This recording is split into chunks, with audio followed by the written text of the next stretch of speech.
sea turtles are an incredible champion for ocean and coastal conservation. And that's because they are living, gentle dinosaurs. They are not predators of the ocean. They're not the animal that we are scared of. They're actually the animal that we adore and we love. And they have this unique way of making people creating these connections with people that inspire behavior changes. And so everything that we do, if you get down to the nitty gritty, is all about inspiring that behavior change, not only helping making people feel important, but they're doing it through behaviors that they do. And that's where Vero Go Zero comes in. That's really focused on creating zero trash, zero waste in our community. And so that is our sustainability initiative.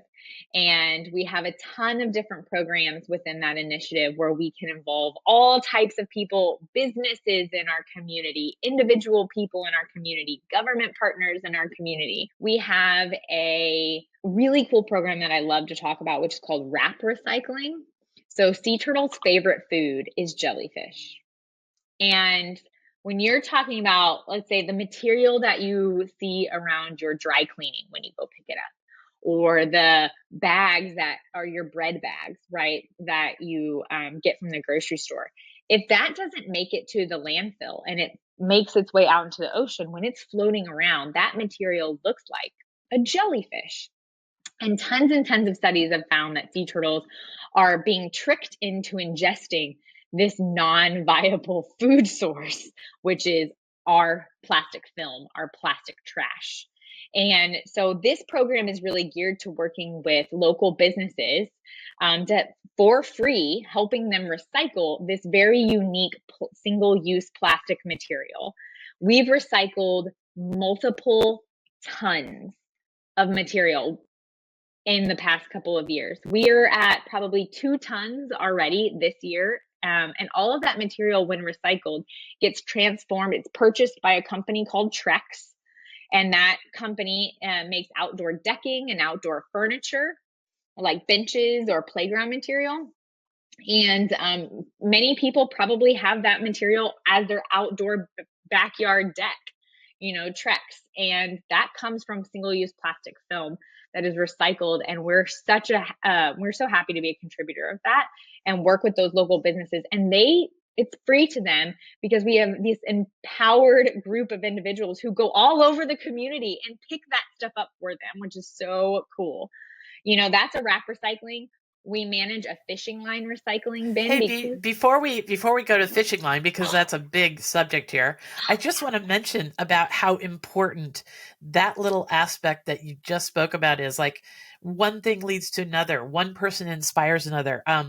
So I spent a couple days in Vero Beach with my friend Cheryl before we went on a trip, and we of course had to walk the strip where all the shops are. Yep. And we went in one shop, and one thing led to another in the conversation. And this woman behind the desk that was showing me the scarf I wanted to buy, oh my gosh, she is one of those people that goes and picks up this plastic at countless places all over town. 43 businesses and counting. Yes. Yeah. It was incredible. She was so knowledgeable. She was so inspired. I felt like, gosh, what can I do? And that's just another one of our team members. And you just get to see them, planted across our community, which is absolutely incredible. Yeah. And they make such a difference, picking up a small load of plastic film once a week to recycle it is making this sustainable circular economy that I know that many of the guests on your show have talked about. So I don't think I need to do it. And they're contributing to that. And it's just so important. Yes. Yeah. I do have a guest coming up that is kind of like the founder of this whole circular economy concept. And I'm going to put link in the show notes. By the way, anything that Kendra and I are talking about here, I'm going to give people a link to Trex. We got to support companies, large and small, that are trying to do the right thing. I'll put a link to a great, unique friend that you and I both share, who I've interviewed twice, Dr. Nate Robinson. Love that. Was a funny moment. Yeah. Talking to him right now about a research idea. Oh, really?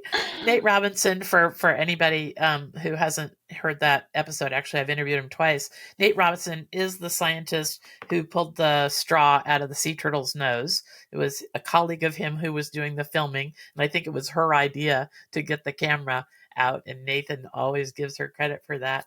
But 2015, this video of pulling a straw out of a sea turtle's nose is, I think, what ignited two things: the world's interest in sea turtles and the world's interest in single-use plastics. Yep, 100%. I mean, 100%. that incident.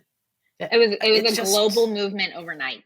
It was incredible, and we thank them for so much for just taking the time to make that video available and talk about it, right? They both continue to talk about that story to this day, because it's so important for people to know that our decisions that we do in our own home are actually impacting environments outside of our home. And yes. Okay. Yeah. I will put a link in the show notes to that interview specifically about that with Nate. The second interview I did was about all his deep sea work. That's a whole nother thing we could talk about.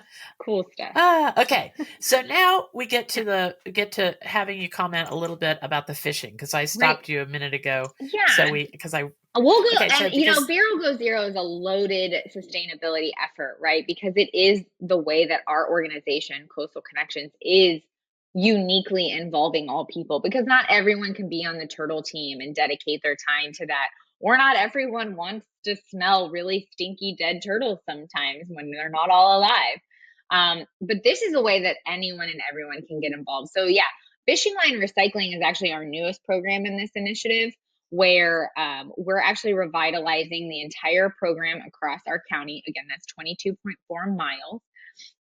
And we are putting these very attractive and vibrant recycling bins at these popular fishing locations, so that fishers or community members can just constantly put their monofilament line in there.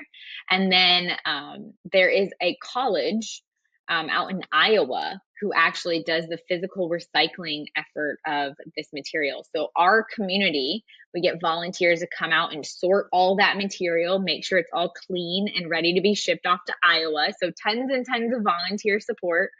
And then once it's shipped to Iowa, they then melt that down and create new products from that monofilament plastic line.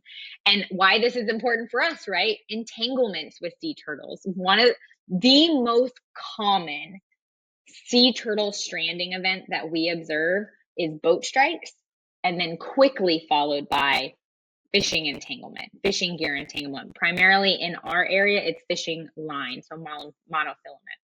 And so stranding means they wind up on the beach where they shouldn't be, or they're floating in the water and they can't swim anymore. They can't swim. Okay, got it. Or they're so sick and so ill that they can't swim. So we get turtles that have fishing line wrapped around their flippers to wear so bad that when they go to a rehab center, their flipper has to be removed to remove any sort of infection possibility from spreading.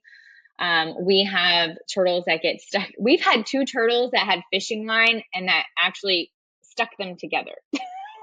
It's wild, the things that we see. We're just trying to get that out of the water through this sustainability program. We host cleanups all year round, whether it's with local sponsors or like local businesses that say, hey, we just want our staff to come out and do something great for the community. Can we do a beach cleanup with you? And we obviously say yes. Or school does that. We get school groups that come out all the time. Or we have regular scheduled cleanups on the first Wednesday of every month where you can watch the sunrise while cleaning up trash. I mean, how beautiful is that? And at the same time, it's really just creating this sense of, a term that people say all the time, take 3 for the sea. All it takes is a few pieces of trash, but it becomes habit every time you do it. And it rolls back to the fact that everyone wants to feel important. And you might say, what's 3 pieces of trash really going to do? But I was looking at our recent population numbers in Florida. There's 22 million people who live here in Florida. So if 22 million people are picking up 1 to 3 pieces of trash a day, that is a massive impact it's not just about you. It's else are you inspiring at that same time? Who's actually watching you that you don't know? What's that next person going to do? And so we're constantly saying, let's just take 3 for the seat. And they go out and they do a cleanup at least every month, if not more often.